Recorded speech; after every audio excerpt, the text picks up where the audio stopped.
Welcome back to the Win with Dice podcast, a podcast featuring members of the Win with Dice team. I'm Calvin, and I'm joined here by Ramon.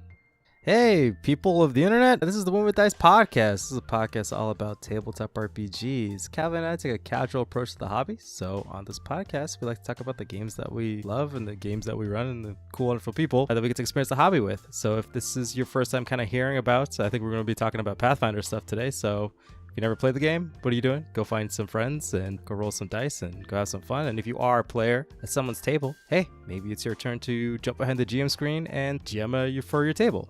Indeed. So this week we are doing some Pathfinder stuff. This is going to be a chill episode, relatively. So we're just going to brainstorm up a session, and we're going to theme it around hags. And it may end up becoming involved in a campaign that I'm running. So certain players may have to exit the episode at a certain timestamp. I'll let you know. But before we get into that fun stuff, we have to get to the most important part of the show. The Win with Dice Weekly GM Tip of the Week.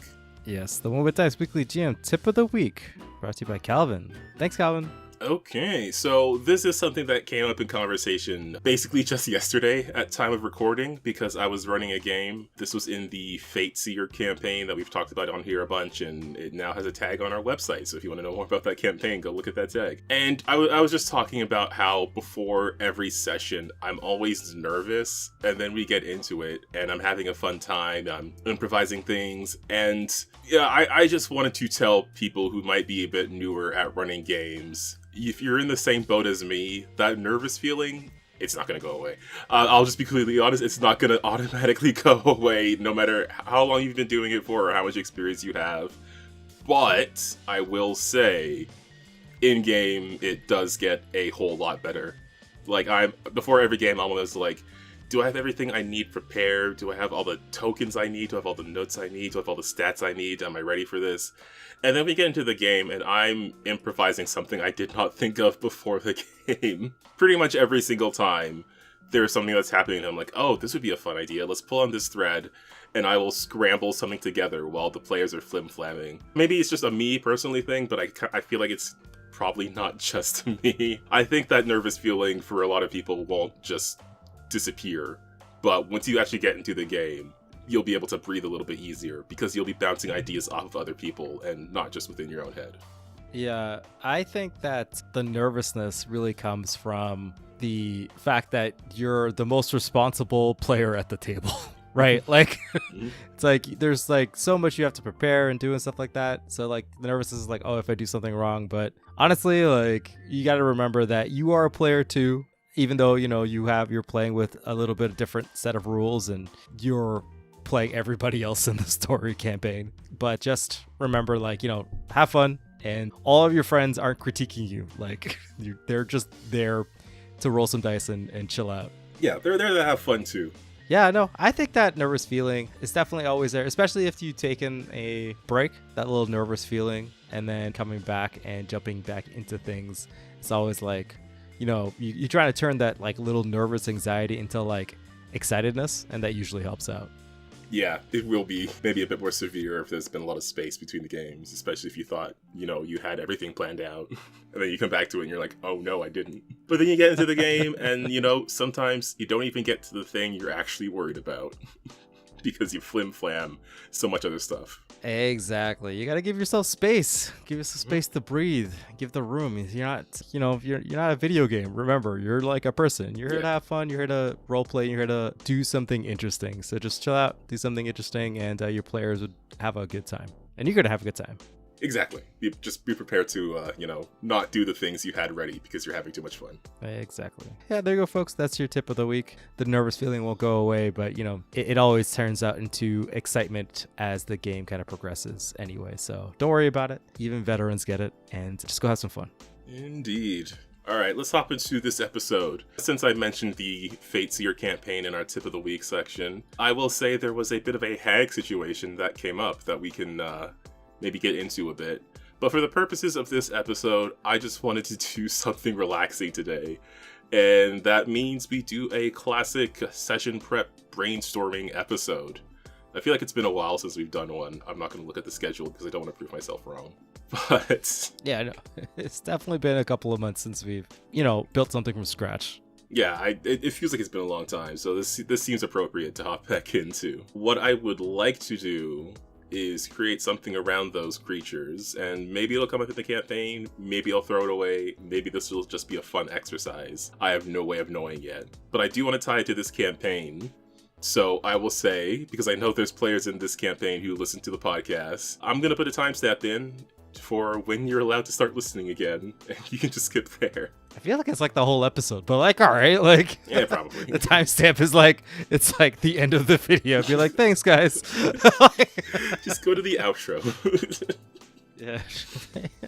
All right, so in the Fate Seer campaign, so this campaign started off with the players sort of tasked with an escort quest to take this young gnome girl across the realm, and they had to get from one place to another, and a whole bunch of shenanigans happened in between. And that was basically the first arc, and then that was finished, and we got a new player, and more stories were happening. So more recently, we were dealing with some other events that were going on.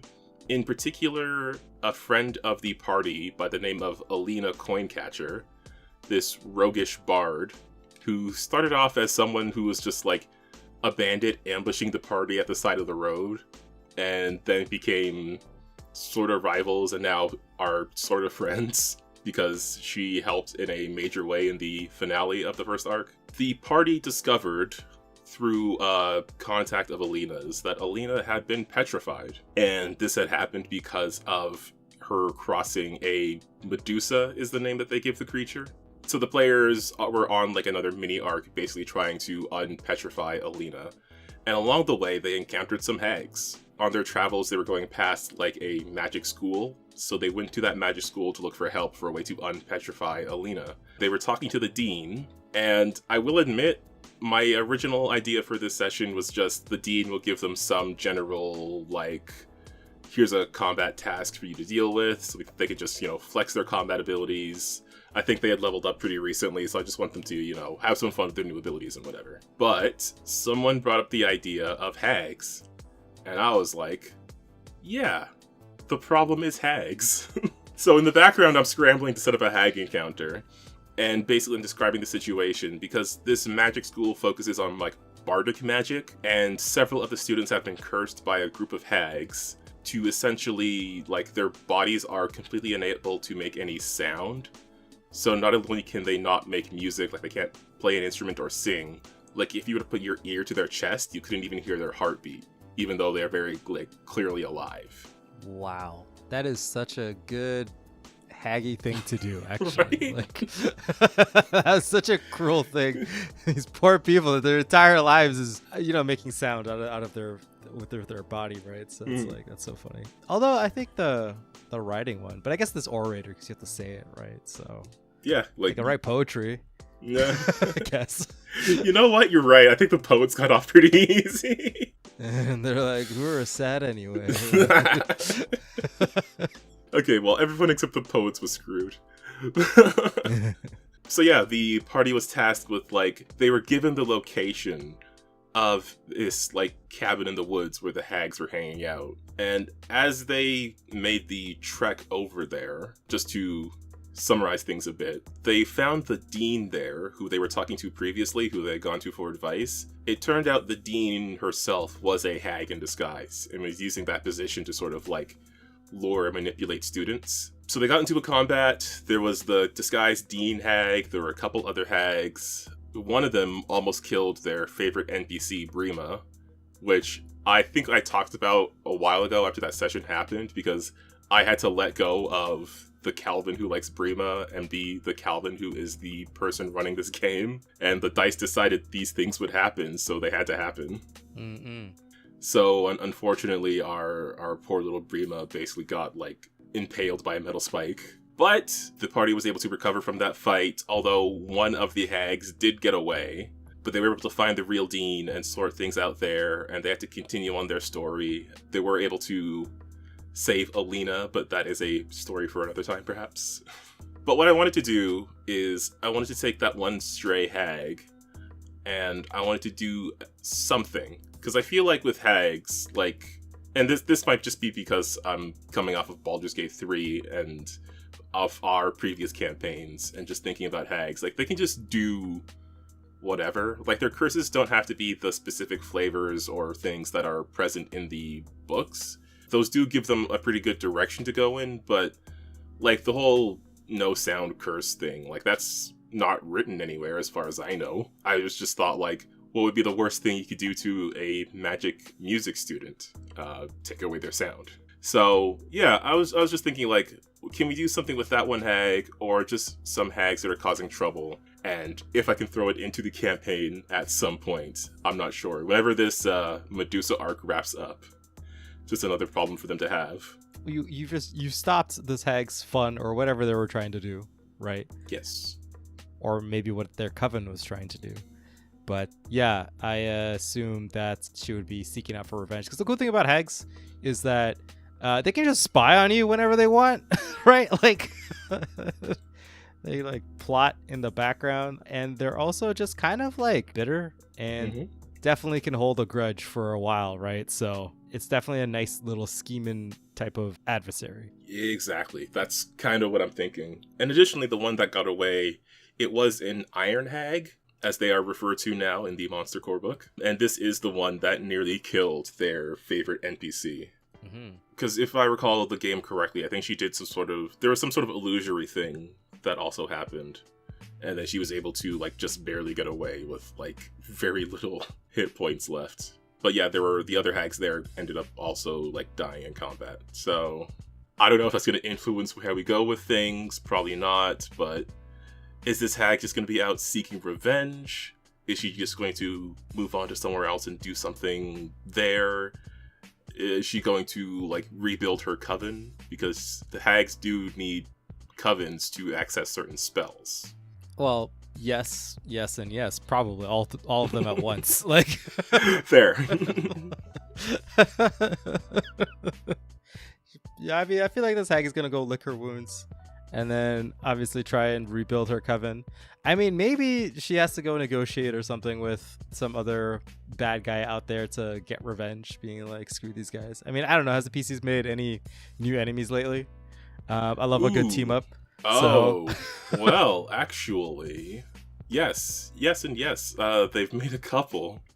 So, yeah, it's been a while since I've talked about where we are in the Fate Seer campaign.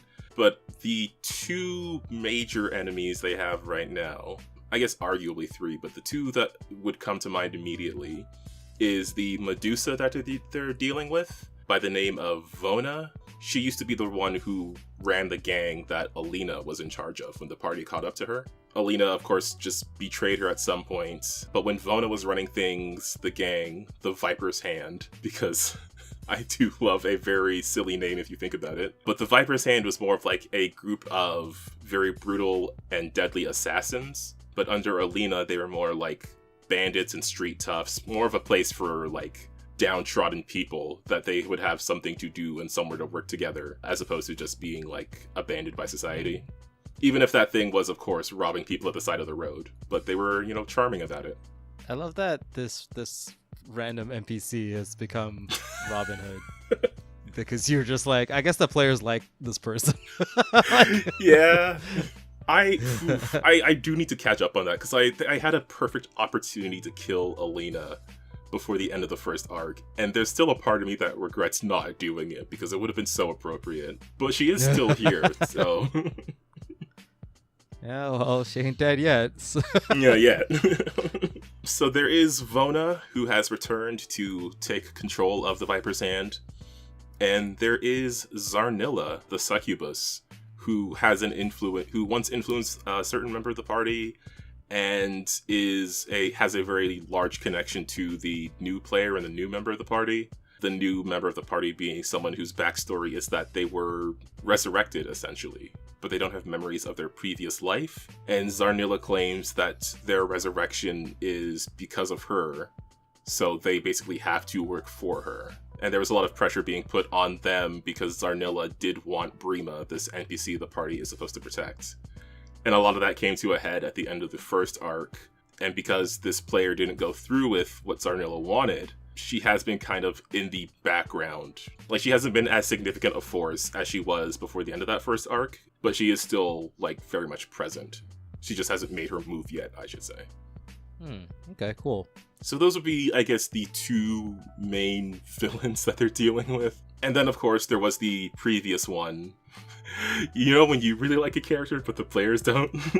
There is Fandrovo, who the party was supposed to deliver Brima to in the first place. But once they did, they discovered that Brima had a demonic influence to her and was originally part of a ritual to summon a powerful demon lord onto the material plane. So when they brought her to Fandrovo, Fandrovo's plan was to essentially lock Brima away in a cold iron cage.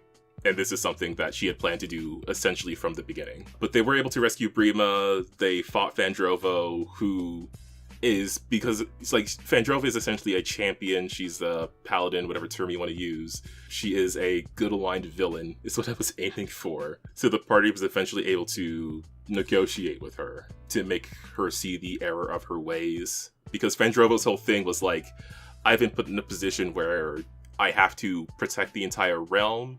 And if that means I have to put the safety of this one person aside for that, then that's what I have to do because it's my responsibility and I'm the only one who can take care of this problem. And if I don't, everything everywhere will die. Mm-hmm. But the party was eventually able to convince her otherwise. And this conflict of faith caused Fandrovo to essentially shatter her weapon, her scimitar, this symbol of her power and station, I guess you could also call it. And then she just basically wandered into the forest and has disappeared since the end of that first arc. So Fandrova's on her villain arc now. She's just like, maybe she'll come back all ragged. It's like, I'm with the Sith now. Like her lightsaber turns red. Like maybe, I don't know. With Fandrovo, I'm kind of leaning towards the idea of her more on a redemption arc than a villain arc. But who knows how things could go. Like I feel like she realizes, I almost put a teenager in a metal cage forever because I didn't allow myself to consider other options. Am I the baddie? Yeah. So she's gone off to have a bit of a think. Well, it seems like someone's really vulnerable for a Hagen. Maybe. Right. Here's the thing, right? So we got a succubus. Right. I don't know about the succubus. I mean, the succubus seems like it's got a lot going on. So you got something in the pipeline for her. Okay, so maybe the gang leader returning. I mean, that seems like a cool team up where like the hag finds out this gang leader also wants to kill the party, and she's like, "Hey, you guys, you can do a lot of cool stuff. Let me help you out with some cool hag magic." Ooh. Right, and then now you have like hag-powered assassins or something, right? Like that would be pretty sweet, actually. Because, like, Vona she's already a Medusa, so she can already turn people into stone. But a hag coming in and, like, just cranking that up to 11 would be pretty sweet. Or at least, like, they can, like, join forces, and that would be interesting kind of setup. The other thing I think would be the coolest part if this villain gets to do maybe a little bit more is because, like, hags can transform themselves, right? And they have the glamour. Mm-hmm. And right now, I think usually I would say that paladins probably have some stuff to being like, you can ignore glamour stuff. Like, you know what I mean? Like you can see through the magic shit. But in this vulnerable moment, I think that it would be cool if she could Faldora can be approached by this hag, but the hag is disguised as like a priest of Sarenrae or something like that, right? Yeah. Saying that like Sarenrae, like she's there to help her figure this all out as like a friend. And it's kind of just like leading her into, or like whatever way that you want to position it, maybe not like a priest of Sarenrae, but like position the hag as a friend, but in disguise. And then so Fandrovo is like either coming back around or like leading them back to the party, but like the hag is basically just kind of using her to get back to the party, but in like a way that's like she can be close and then strike when she needs to, right? Like set everything up. So it's like you can just another character that's related to Fandrovo, or like Fandrovo can just show back up. This hag could be there, but the players don't know that this is the hag that they fucked with. Like Fandrovo returns, but she has someone else with her. Yeah, or Fandrovo finds... Okay, how about this too? Because, like, I don't know how Brima's powers actually work. I think she was, like, born to be bad, right? So basically, like... yes. Just to re-summarize Brima, because it's been a minute. She is basically a cleric because she was raised in a Pharasman temple. She was born to be the conduit for a demon to ascend to the material plane, but because that ritual was disrupted, what she was left with was the power to, like, she could touch someone and see the moment of their death, which is like the main weird non-mechanical thing that she had. But other than that, she functions as like a cleric of Pharasma. And depending how you want to, I guess, position the lore, because, like, you know, hags, to get like more hags, you have to like make a changeling, and the changeling just fully transforms into a hag, right? I'm assuming that like hags are good at DNA manipulation. So what about this, Calvin? The hag tells, because the hag learns about Brima. He finds this like outcast. What's the person's name? Oh, Fandrovo. Fandrovo. I'm gonna call her Fanny. Okay, so you see Fanny, right? Like, okay, Fanny's perfect. out in the forest, all sad. The hag comes along, and the hag's like, "Hey man, why are you sad?" He's like, "Oh, because I almost like did this whole thing with this kid. This kid's a demon child." And she's like, demon child, you say?" Right? Like, this sounds very familiar. And they're like, you know, she pieces together that like Fandrovo's talking about the party. Then they're like, "Oh, let me help you out, right? I think I have a solution, right? I am actually revealed myself to be something Sarenrae something, right?" So Sure. then like the Fanny shows back up with this new hag, but in disguise. And the hag is like, "Listen, I can help out Brima by removing Brima's like born to be bad essence or something," right? So the party has like a way to get Brima like a normal life, which I think is like ultimately what they want to do, I think. I mean, ultimately, yeah, I think that would make sense as something the party could do, because as far as they know, there's no way to disrupt that connection. Like, it's still always there. It's just that, you know, because the ritual was disrupted, the demon lord essentially exploded. But there's basically like fragments of him in her still. Oh, what if instead of like maybe he could just transfer like the prophecy or whatever, right? Like, maybe just transfer it to Fandrovo, because that would be like a good way for her to bear the burden, right? Like, she wants to bear the burden. And then, right? So like, this person's like, I figured out the solution, right? But then the hag actually just wants the cool demon powers for herself. And or also wants to kill the party, and all of this was a big lie. And then really the lesson is that you have to bear the burdens yourself. That's the lesson. Yeah, I guess that would fit for what the party is aware of, because I mean, I don't know if this fits fiendish lore for how it works in Pathfinder, but it's what I'm doing. No, it could be that like they know they can't remove it completely, but if Fandrovo shows up and she's like, you know, I can't remove it, but I can take it on instead, and it'll be my thing to bear as a way to make up for what I did. And here's this person who has given me the information on how to do that. And it's secretly this hag who has disguised himself as a priest of Pharasma or some other, like, angelic figure. I know they can polymorph. I guess that they would just be like a humanoid sort of thing. I can... Well, I mean, yeah. It doesn't matter like who it is. Like, it could be just anything that isn't like, this is obviously a bad person. Yeah. And like having, like, I would just deploy like a couple of sessions in somewhere else, and like as like, you see, you know, Fanny shows back up, right? And the party's like, "Oh God, it's Fanny," and Fanny's like, "I'm not here to fight. I'm here to, you know, I found a solution," right? Mm-hmm. And then it's like, you know, this cool, super awesome wizard or something. Because, yeah, I do like the idea of, like, Fandrovo showing up with the broken sword, and, you know, she's trying to make up for what she... I actually really like the idea of Fandrovo being manipulated into being the bad guy again. Even though she genuinely would not want to be. I think Fandrovo would, at this point, genuinely, if there was a way for her to take on that demonic essence and make that her thing to bear, she would go for it. So, I kind of like the idea of putting her in that position.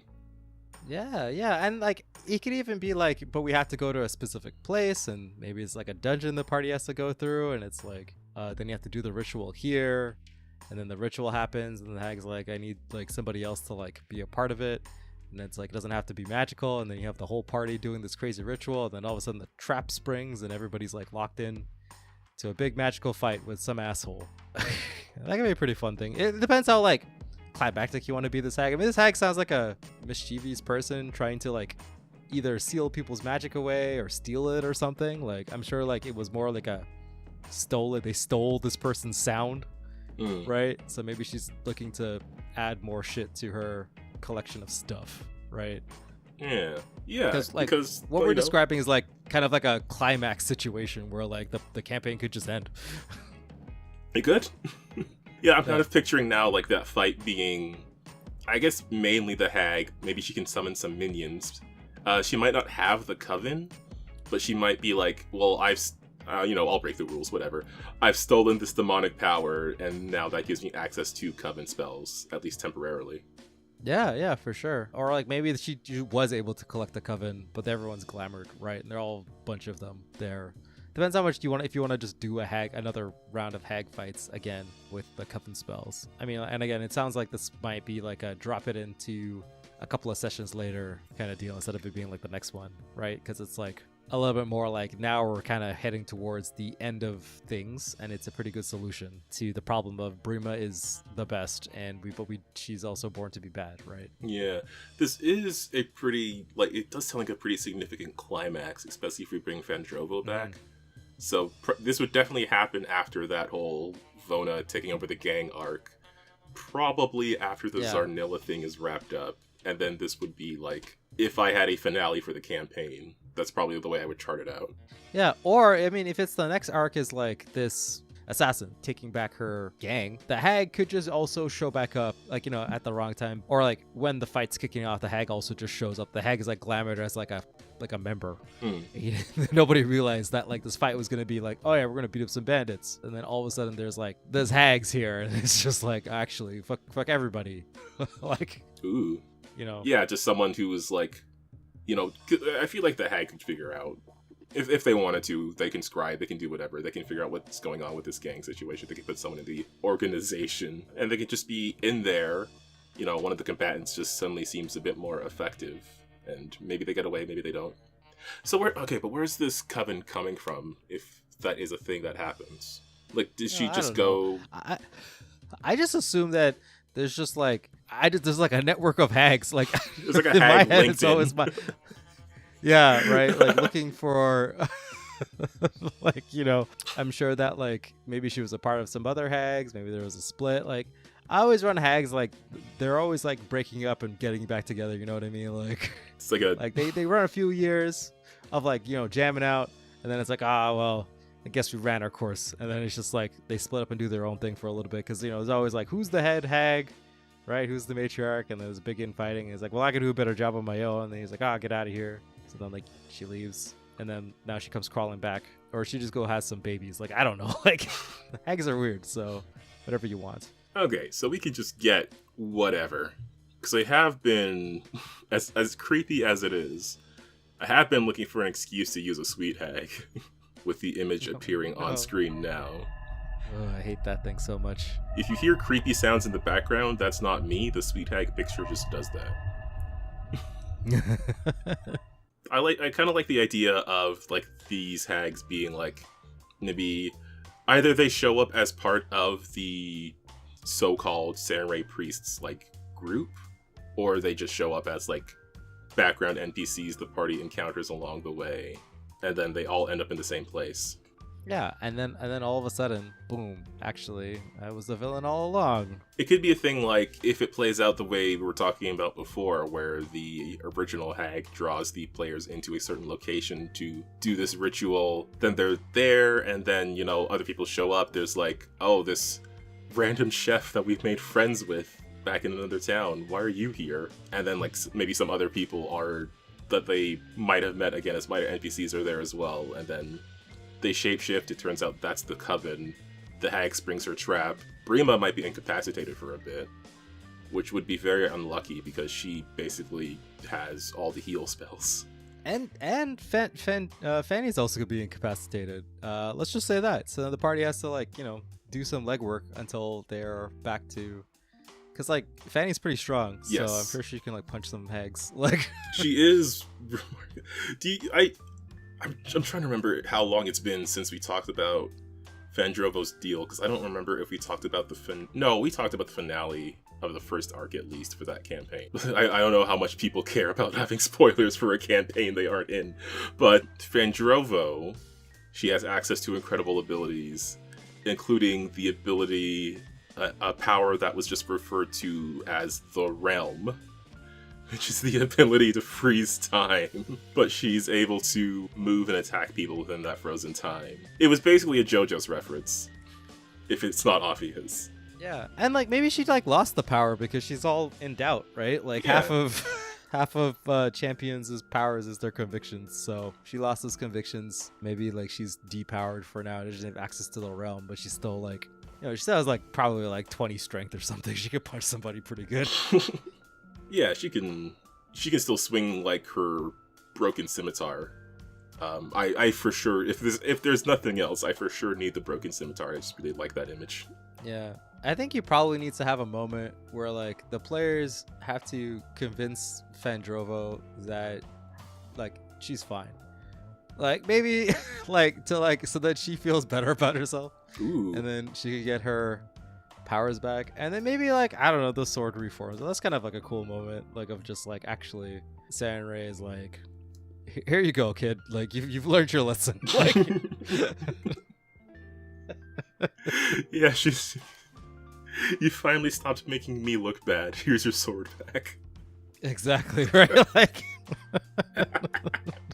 yeah, I mean, we'll see, because like the player characters and the players as well, they certainly do not have positive feelings about Fandrovo, I will say. They get it, they get her, but also like she kidnapped Brima, so yeah, that's true. And like maybe this whole thing where like she has to come to them with a solution, right, that doesn't involve hurting Brima and actually helping Brima is like might be a big deal for them to be like, okay, maybe you're kind of cool because like you did a lot of soul searching, you found a solution. We like the fact that Brima's gonna possibly just have like a more normal, not more normal life, but like she can like get rid of this curse, which is like a pretty big deal, right? So yeah, I think like that could be the closest Fandrovo would believe she could make to a proper apology to make up for what she nearly did. Yeah. Because she is the one who nearly killed Alina. Before the players knew how her power worked or what it was, they were trying to rescue Brima. Alina was there helping them break into this place where Brima was being kept. They did get attacked, they did manage to run away, but Alina got hit for a good amount of damage, but like just not enough to kill her. And man, it would have been so cool. It would have been such a great moment. Especially given what I'm ripping off. But, it didn't happen, so things are as they are. But, yeah, no, I do like the idea of Fandrovo's, like, genuinely trying to seek to make up for her mistakes. And then she just gets taken advantage of. Yeah, I mean, also, it doesn't have to be like this hag thing. Because, like, I feel like the succubus could, like, play that part that this hag that we're talking about as somebody who like could convince Fandrovo to do something stupid, right? Or like fall into some sort of trap or like tell half truths or whatever, right? Like, or maybe something gets wrong with the ritual. Maybe instead of like Fandrovo getting it, the hag gets it, or like the demon gets it, or like maybe like Fandrovo gives up her Sarenrae powers for Brima and then maybe just cancels out. Like, I don't know, like like just cancels out the demon powers. I do like the idea of Sarnilla the succubus showing up or being the one to do that as well, to be honest. That does seem like it's in her wheelhouse. Yeah, because like, I don't know what plans are for Brima means, but maybe it ends up being like the solution is actually like to give up the power of being the herald to Brima, and then like that stops the prophecy and like forever or something. You know what I mean? Like it's kind of one of those moments where like the hero has to be like, actually, I'm not the one that needs this power, somebody else does. That could be like a show of humility moment too. But yeah, the succubus part would be kind of cool. I think that both hags and the succubus could both play on the fact that like they can change shape and like lie and like do all this stuff, which would be kind of cool as like a shady bad guy. And like maybe you could do the hag be like a part of this gang thing where like the gang is getting powered up by hag juju nonsense, whatever that is, but the hag is also like using them to rebuild their coven. Like, I don't know, like that could be a thing too, where there's like a mutual thing that happens between like the Medusa and the hag. I guess, because, the succubus did have interests in Brima because of demonic power, and because the succubus herself has some connections to the original demonic lord. That was largely what her interest was lying in. She was like, oh, free power. I'll take up some of that. It wouldn't make sense for her to come back and try to do that again. Yeah, and then maybe this time it happens, and like the ritual is actually to extract all of that demon power for herself, and then you can use a bigger demon than what the succubus is. Like it's just like, I'm a transforms into whatever demon that's the appropriate level where you guys are at for a good fight. Right? Yeah, like because I mean, yeah, she could just summon like a flood of minions as well, because that was like sort of what was going on with her before. Yeah, actually, yeah. And then the hag can be related to the gang thing, because she would know about that, because the party showed up specifically to be like, can you help us unpetrify our friend? So it wouldn't take too much effort for her to figure out why they needed that and how it happened. And, figure out, well, it seems like they're going to deal with the person who caused that. Let me go make this a worse situation for them. Yeah, and then like the hag can use some spying powers or something to keep track of the party, and then the assassin could just keep trying to assassinate them or whatever. You know what I mean? Like it could be a more stretched out thing, but the party just trying to figure out like how the hell do we just keep getting ambushed? And it's like, it was because the hags, I don't know, that's some weird voodoo charm with them, and they just found out like, oh, this was my back the entire time or something like that, right? Like yeah. Okay. I mean, I was planning to have that fight with Vona over the Viper's hand in the next session, but I'm gonna have to go in and change some things. I mean, you could just have her run away. I mean, there's no I mean, that was the plan. Away. At the very least, that was the plan. But now I have to maybe add a bit more extra magics in there. Yeah, because they have to also like, I mean, I feel like fighting a Medusa is always kind of spooky, because it's like you get turned to stone, and that's like a pretty bad feel. Yeah. Right? Like, yep. I think there's a little bit to it, so the party will have to figure out how to fight without looking at her. That is something that came up in the course of because they know like what they're fighting. It's not like a thing where you look at her. She sets her gaze upon someone, and then that starts transforming it. It's not like traditional mythological Medusa where you have to look at her first. True. Yeah. Fair. Although this isn't in the mechanics, but they did bring up the idea of blinding her. And I like that idea enough that I'll just say that could potentially help. Because it's her looking at them, not them looking at her, that makes it work. Yeah, I think that makes sense. I mean, maybe not like blinding her, but like even just like, just put a bag over her head. Ah! Aha! It's the same way you steal from NPCs in Skyrim by putting a bucket over their head. It should be like a thing where like the party, like she chases the party through like a doorway, and then they just throw a bucket on her head and then just beat her up. Like, just like that's pretty good. Just like a Scooby-Doo chase through a hallway and it ends with a bucket on her head. We'll set a trap, Fred style. Like, okay, so it seems like we've pivoted to having the hag as part of the gang story instead of the succubus demon story. Although that other story will probably, I think that'll be the finale for the campaign. Although, I don't know. I don't want this story to end. I like Brima too much.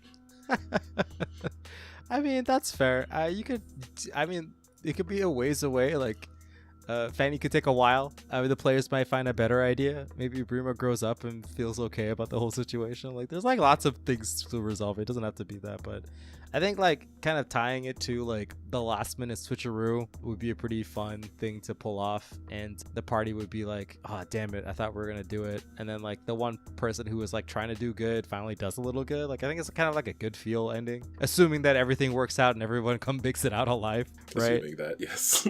Yeah, and then like the party can finally like maybe not like part ways or whatever they want to do, but at least like they can kill two birds with one stone, right? Like, you know, that one character can be, I guess, relieved of that succubus, because obviously she's gonna be sent back to the Shadow Realm, and like Solo and Delorphic can trust that Brima can like grow up okay and not need their protection so much, or at least like people won't be chasing after her for her cool demon powers anymore, right? Like, she could just be a cleric of Pharasma. Yeah. Oh no, I'm picturing old Brima. Brima's all grown up with her 2 dads. Yeah, that would be a pretty sweet way to end things. But they've got a whole lot of trouble to go through first. So, I was gonna say, there's a little... and more trouble to get into before then. Yeah. Okay, so I guess future Calvin will have to deal with this, but when they finally go to fight Vona for the first time, because this will be their first face-to-face meeting with her, you know, they meet, there's combat, Vona probably escapes. Vona hopefully escapes. I have a way out planned, just because, again, I bent things a bit. I didn't want to make it too, like, hacky, but the Medusa is capable of doing, or at least Vona herself is capable of doing some minor spell casting. So that's probably going to help her if she's able to, like, escape. That's true. Or you could also get the hag to come rescue her. Like, I'm sure there's a hag that does stuff that you could just be like, the hag shows up, and then the hag takes her away. Like, Ooh. Then the hag has, like, Vona in debt, right, or whatever, and then she has to be like figure it out, and then they work together actually being like, I saved your ass and now we gotta get him, and then she's like, bet. It could explain how Vona is able to cast certain spells if she's connected with the hag, because I gave her like basic stuff. But yeah, if she's connected to this hag, then maybe she can do something more interesting, and it'll be a surprise when she gets away. And then, again, she has this meeting with the hag, and the hag is like, I want you to kill this specific group of people, and Vona is just like, no, I'm just here for my gang, but okay. I don't think she'll... You insist. I don't think she'll need much motivating, yeah. They both laugh. They both laugh. As we fade to black, like... And then, yeah, I guess the hag's part of that, and... Okay, so then we need... Do we need more hags? Do we need a coven? I don't know, yeah, if you want to. It's just up to you. If you want to get a coven together, or you want to, like, bend the rules of what a coven is. I do that all the time. Yeah. If you're just a significant enough spellcaster, like, you're just... The hag's like, you're in. Like, it's not that big of a deal, dog. Like... You know, you learn the secret hag shake. You know, you do the hag shake. And you're in the gang. Okay, if we say that Vona, being somewhat empowered, makes her powerful enough of a caster, because she's already like a magical creature. So that gives her enough qualification to be part of a coven. Who could be the third? I don't know, dude. Like, just pick a rando off the street. Yeah, I guess. Unless you want to put somebody to, like... I don't know anybody else the players have wronged or like could be evolved or like whatever the situation is, but or like, you know, you could just have the hag, you know, show up and be like, hey, I'm looking for applications for, you know, on Haglington. Join my hag. Yeah, right, in Haglington, and then maybe they just show up, right? Like, it could be even like not so strong hags, like you could pick like really low level hags to show that, like, you know, they're not up to snuff, or like it was like the bottom of the barrel or whatever, they're just desperate. Or you could just pick like another magical creature to join the fray if you want. It could be like casters that were in the gang, like minor criminal casters. Close enough. Yeah, it's like I'll take what I can get. Here's the hag shake. Like, I think there's a ritual for covening. Maybe it would be interesting if the players ended up in a position where they have to interrupt that, if they figure things out before they go down. Yeah, I mean, they could be like a whole thing where like the players uncover that this hag is like just taking anybody with any inkling of like spellcasteritude and just like either adding them to the coven or like, I don't know, doing some nonsense to like take their spellcasting away to like to basically just be like, I don't need a coven, right? Like, that could have been the thing that she's trying to do the entire time. Or like maybe she's just actually like, she's like, it's like, but like now she's just doing it to everybody, and so they're taking people's magic away, and then that could be a thing that she's trying to do. Or it could just be like a coven of two and just bend the rules. Like, Coven of two. That does sound pretty cool. It's like the Sith. Yeah. Or hey, maybe like she's like, maybe you just you know, ask Brima, be like, Brima, do you want to be? Like, Brima, you could just join us. I don't think she would say yes to that. It would be funny to ask. Yeah, right? Like, something like, you got some skill, girly. Why don't you join our coven? Like, we use a gal like you. Like, like something like that. So, okay. So I guess next session they have that combat with Vona and some goons. Vona hopefully escapes and then returns empowered by hag magic. Oh, it could be a thing. You know what? If we're gonna, I could pull on the Coven thread. It could be that after Vona escapes, the Viper's Hand gang becomes more aggressive. They start just like kidnapping random spellcasters in the city that the party's currently in. And what they're trying to do is either acquire their power or build a coven, whichever works for them. And then that investigation leads the party into this conflict. And they have that fight with Vona and the Hag. And then, however that turns out, that will be that arc. Yeah. Maybe it starts with spellcasters, and then maybe they kidnap a kid or something. You know what I mean? Like, get whatever it takes to get the party motivated, right? Like, I will say, I didn't mention this, but it is actually super relevant to what they're talking about. Vona, on her own, did kidnap the son of the guard captain, because just as a way to keep the city guard in line. But now that we're talking about this, I'm realizing this could instead fit with this plan. Like, I don't know, maybe the kid could do some spellcasting. Yeah, or something. Yeah, it could be like that, where, you know, the kid could do some spellcasting, or maybe there's like war hag stuff going on. Maybe she's just stealing like other hags' changelings. Like, that would be pretty silly. Ooh. Or like people you don't know who's like a changeling, right? Because changeling is like a race you could be, right? So maybe like changelings are just being just like, you know, yanked out of nowhere, and you're like, what? Why? Like, why are they targeting changelings, right? That could be another thing you could bring in, or you could just be like going from the kidnapping angle. I think that's also pretty cool. Because like, and the hag is like, actually, you're really good at kidnapping people. Let me put you to work. Yeah, because Vona just did that, and then the hag shows up, and the hag's like, oh, you got away with kidnapping the child of a captain of the city guard? Well, here, I have a list. Of specific people that she wants to get. I have a shopping list. Disappearing. Yeah. And then all these people just start disappearing, and the party's like, why are all these very specific people are disappearing?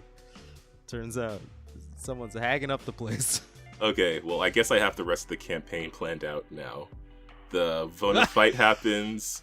Vona escapes. She works with the hag to kidnap changelings or other spellcasters around the city. This draws the players in. They realize, oh no, Vona teamed up with hag. They have a bit of a fight. The players hopefully win.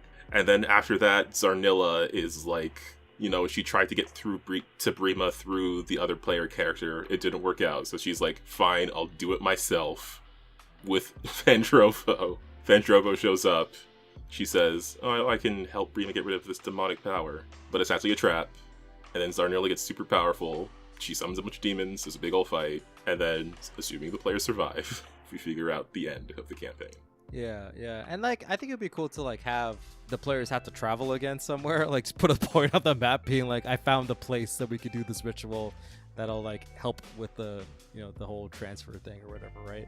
Oh, it should be where the campaign started, because they have not been back there since session 1. Oh my god. That's wild. Well, there you go. That's a nice, and then you could put as much flim as you want in between there and where they're gonna, and that back to the beginning of the campaign. And then, who knows how long that's gonna take. Yeah. Because I will think of some other random story arc to do, as is my, like, that is kind of my thing. Okay, but I guess this feels like the most planned out I've been for a campaign in a while. Well, yeah, actually probably the most far out I've been looking at a campaign for a while. I think the Rule of Coin campaign, I was pretty heavy into figuring things out. Okay, but I guess, yeah. I don't know, Ramon, any other ideas you want to throw into the story? You were part of this campaign before. I don't know if it's going to be weird if you start playing with the group again. I mean, like, I'm cool with, I don't know what's happening. I mean, you've played Rune Lords change. Multiple times, so it's not like you can't play in a campaign where you know where things are happening. Exactly. Like, I'm totally fine with playing along and doing stuff, because like sometimes it's like you're not gonna run the same stuff, and I'm not gonna be like leading things on. if I ever do come back, it'll be for a very small side story where there's a wrestling championship or something. And I have to beat somebody up. Like, that's the only reason why Rook would come back, right? Like, it's just like... Or Bruce will come back. Because, like, you know, he's like a one-trick pony. Like, he's like, I'm strong. I punch people. Nice. I have a girlfriend. Like, that's him. Like, yeah. All right, well, I guess if that's it, I guess the players of the campaign can come back in now. I'll put the timestamp here. This is where they're allowed to return to the episode. But yeah, I mean, it would be pretty huge to do all of that. I think it would be cool. I feel the players will enjoy it. He says vaguely, just to be a tease.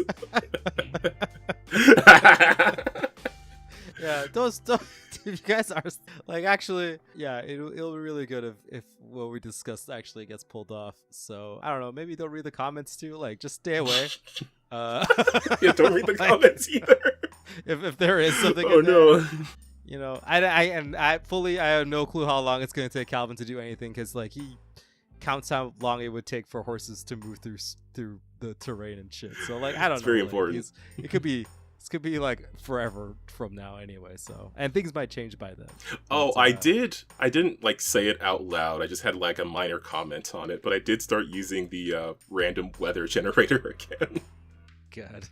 I just had a character just saying like it's pretty chilly out, we should get inside. I should have specified that it was a high of 10 degrees Celsius that day. Oh, I see. Yes. Weather generated. So yeah, no, it'll probably be a while before we get to any of that, but I mean, hopefully people find that interesting. I do want to get back to the campaign recaps.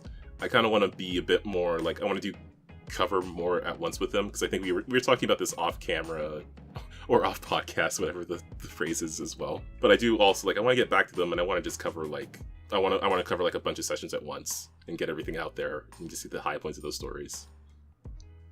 But that's just get the big stuff and the broad strokes of like what's happening in the campaign. I think sometimes we were like a little, because we're doing session by session, it's a little too nitty gritty. Yeah.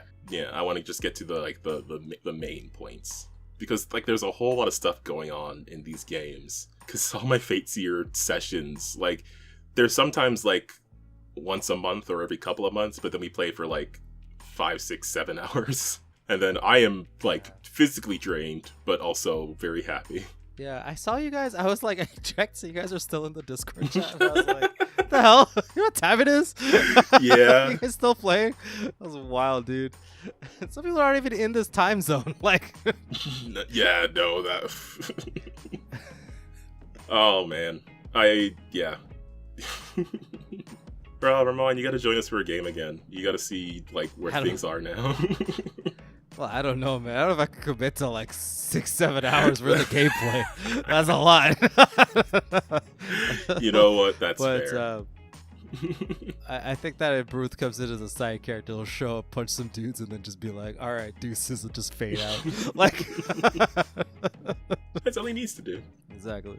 All right, I think that's gonna have to do it for this episode, because I have some session prep to go do. We did want to get to our next session pretty quick, like from time of recording. So I guess future Calvin, now you've got some ideas to work with, and hopefully future players, you didn't listen to the rest of this episode and you have a lot of fun with whatever happens in the campaign. But that's gonna be our episode for now. Thanks a ton, everybody out there, for hanging out and listening. Again, I just wanted a chill session planning episode, a chill brainstorming episode, and this has been a whole lot of fun. So, Ron, thank you for giving me ideas. I got lots of them. It's the execution I have problems with, so I get tired halfway through, and then my napkin is full, and then it's like, whatever. Let's roll some dice. Thoroughly fair. But yeah, no worries. I always love a good haggin. Give me a hag any day of the week, and I'll give you a good time. Absolutely. So, if you want to hear more things like this, check out the channel either on YouTube or check out our podcast on Spotify or other podcast platforms. You can check out our website where things are sort of divided into different categories. So, if you want to see more session prep, there's more of this. If you want to see more about the Fateseer campaign, there's more episodes like that.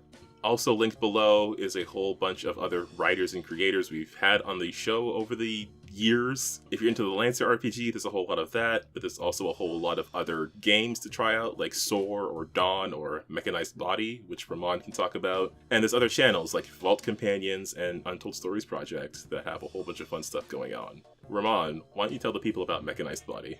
Oh, I bet you will. Do you like cards and games and TTRPGs and mechs? All those things. That's what Mechanized Bodies is. It's a card game-based TTRPG where you build a deck of maneuvers that represents your pilot's super cool, awesome mech piloting skills. And you fight for unity to unify the whole system as like a kind of like achieve, peace and justice through violence kind of deal, right? Yeah, it's super cool. If you like card games, there's a cool card game mechanics. You like mechas. If you're a fan of Lancer, it's basically, it's not basically Lancer with cards. It's definitely more than that, but it will itch that genre of gameplay that you're looking for. It's fast, it's fun, and we're always running playtest games right now. So we have our playtest. I think we're gearing up for like a pretty significant launch in September. So join in, and if you want to get a game in or read the rules or give us some feedback, that would be much appreciated. And yeah, it's super fun. Hell yeah. And there will be links to Mechanized Body on Itch.io below for you to go ahead and check out. In addition, I did want to mention that we were in a Cyberpunk actual play, the first episode of which is up on the Nowhere Productions channel. So there will be a link to that below, as well as a link to the Crit Awards, because nominated for the Crit Awards, and these are like awards in the tabletop RPG community. Among the finalists for awards out of who was nominated, under Best Upcoming Twitch Channel, which is a Twitch channel that's been around for 2 years or less, is Vault Companions, who recently wrapped up a BioShock game. I was in the Mass Effect game over there. And there's something else coming up that I think people are going to be very interested in. So go ahead and head over there and give them some support because, it's a really fun channel over there. As well, nominated for Best Multiplayer TTRPG is Kane by Tom Bloom. So as well, shout out to that, of course. Swing by and just drop a vote, drop a whatever else there is. We just want to shout out those people because, we talked about Kane a whole bunch, so we definitely want to support that game. And lastly, because I just saw this, on Itch.io, there is a bundle for Ukrainian hospitals. It's full of a bunch of different tabletop games. There's some digital games off Itch.io, some comics and books as well. It's a whole bunch of interesting stuff there. I haven't gone through the whole list because there's like hundreds of things. But I'll have it linked below, and you can check it out for yourself and see if there's anything you want. You can get 253 items for $8 US. So I'm sure there's something in there you're going to enjoy. That's a ludicrous amount of things for a good cause. Yeah, it definitely is. I saw a Fury Road tabletop game. It was called Furious Roads, and that really caught my eye. So I'm sure there's something in there that people will be interested in. Mm-hmm. Links to all of those things will be below. All right. Well, for all of our GMs and players out there who are making plans for the future and hoping everything turns out not the way they expect, but the way that's the most fun. Just remember to keep on winning with dice, and we'll see you next time. Bye, guys.